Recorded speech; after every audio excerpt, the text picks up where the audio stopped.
عن سهل بن سعد الساعدي رضي الله عنه أن رسول الله صلى الله عليه وسلم قال لا يزال الناس بخير ما عجلوا الفطر وأخروا السحور۔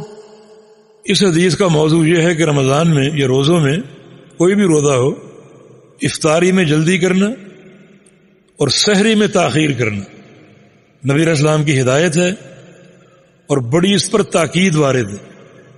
وہ لوگ جو احتیاطی ذہن رکھتے ہیں کہ احتیاطاً 2 منٹ افطاری لیٹ کر لو، احتیاطاً 2 منٹ سحری پہلے ختم کر لو، ان لوگوں کو سمجھنا چاہیے حکومت جب ایک اعلان کر رہی ہے افطار کا، سحر کا، تو اس اعلان پر آپ کو اعتماد ہونا چاہیے۔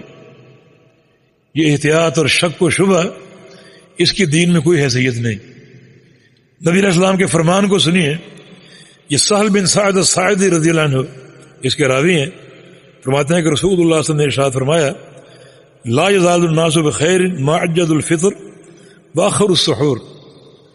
اس وقت تک لوگ خیر کے ساتھ رہیں گے، اس وقت تک لوگ خیر کے ساتھ، امن کے ساتھ، بھلائی کے ساتھ رہیں گے، سلامتی کے ساتھ رہیں گے، جب تک 2 کام کرتے رہیں، ما عجل الفطر، جب تک افطار میں جلدی کریں، وأخر السحور، اور سحر میں تاخیر کریں، سحری میں تاخیر کریں۔ جب تک یہ لوگ 2 کام کرتے رہیں گے اس وقت تک لوگ بھلائی اور خیر پر قائم رہیں گے۔ تو یہ امن و سلامتی اور دنیا اور آخرت کی بھلائی کی اساس ہے، یہ جس کو اکثر لوگ اس بنا پر ختم کر رہے ہیں کہ ان کا احتیاطی ایک ذہن، لیکن نہیں، دین اس قسم کی احتیاط، اس قسم کے شک و شبہ کو نہیں جانتا۔ دین ایک یقینی حقیقت کا نام، اور جب آپ کے سامنے اعلان ہو گیا غروب آفتاب کا یا سحری کے وقت کا، تو اس پر آپ اعتماد کیجئے اور کوشش کریں کہ افطار میں جلدی کریں اور سحور میں تاخیر کریں۔ ایک حدیث سنیں جو کہ ابو ہریرہ رضی اللہ عنہ کی روایت سے ہے، فرماتے ہیں کہ رسول اللہ صلی اللہ علیہ وسلم نے ارشاد فرمایا لا یزال الدین ظاہرا ما عجل الناس الفطر۔ اس وقت تک یہ دین غالب رہے گا، یہ دین غالب رہے گا، روشن رہے گا، جب تک لوگ افطار میں جلدی کریں گے، جب تک لوگ افطار میں جلدی کریں گے۔ لأن اليہود والنصارى یؤخرون، اس لیے کہ یہودی اور عیسائی افطار میں تاخیر کرتے ہیں۔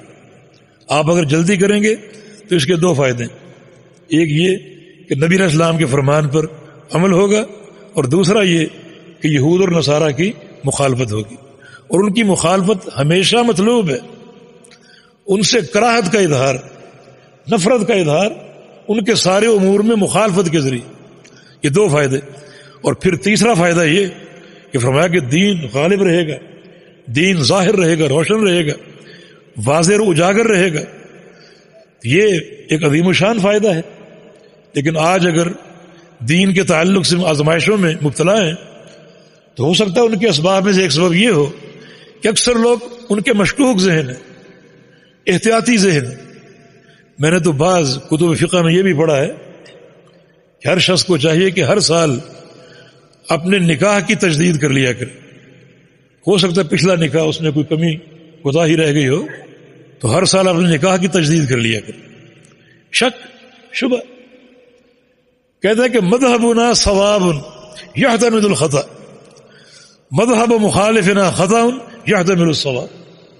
یعنی شک کی آپ یعنی انتہا دیکھیں، ہمارا مذہب حق ہے، ہو سکتا ہے غلط، ہمارے مخالفین کا مذہب غلط ہے، ہو سکتا ہے صحیح ہو۔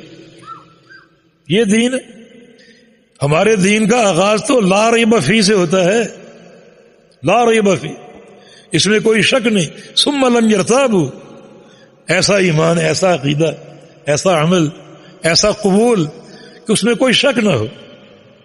یہ دین کی حقیقت کہ ہمارا مذہب سچا ہے، ہو سکتا ہے غلط، ہمارے مخالفین ان کا مذہب غلط ہے، پھر ہو سکتا ہے صحیح۔ یہ دین کی اساس ہوتی۔ تو یہ نبی علیہ السلام کی حدیث کہ ہمارا دین غالب رہے گا جب تک لوگ افطار میں جلدی کریں گے۔ اور ایک اور روایت مستدرک حاکم اور صحیح ابن خزیمہ کی، فرمایا کہ اذا کان صائما امر رجلا فاوفى على شيء فاذا قال غابت الشمس افطر، کہ رسول اللہ صلی اللہ علیہ وسلم افطار میں جلدی کرتے تھے. کتنی جلدی؟ آپ کی جلدی کی حقیقت کیا ہے؟ جب آپ کا روزہ ہوتا آپ تشریف فرما ہوتے اور تھوڑی بلندی پر ایک شخص کو کھڑا کرتے کہ تم اونٹ پر سوار ہو جاؤ، چھت پہ چڑھ جاؤ یا پہاڑ کے اس ٹیلے پہ چڑھ جاؤ اور سورج کو دیکھو. جو ہی سورج کی ٹکیا اوجل ہو جائے مجھے خبر دو. چنانچہ وہ صحابی آپ کے فرمان پر اوپر چڑھ جاتا کسی ٹیلے پر، سواری پر، چھت پر، اور سورج کو دیکھتا، اور جو ہی سورج کی ٹکیا ڈوبتی، غروب ہوتی، اوجل ہوتی، فوراً نبی علیہ السلام کو خبر دیتا اور آپ فوراً افطار کر لیتے. یہ کون سی احتیاط ہے؟ یہ ہے تعجیل فطر، ہمارے پیارے رسول کی سنت کہ آپ کا طریقہ کار کیا تھا اور ہم کس منہج کی اتباع کر رہے ہیں. تو یہ دین کی بقا، دین کے غلبے اور دین کے اجاگر ہونے کی نشانی کہ لوگ جو ہے وہ اجتماعی طور پر فطر میں جلدی کریں اور سحور میں تاخیر کریں. جی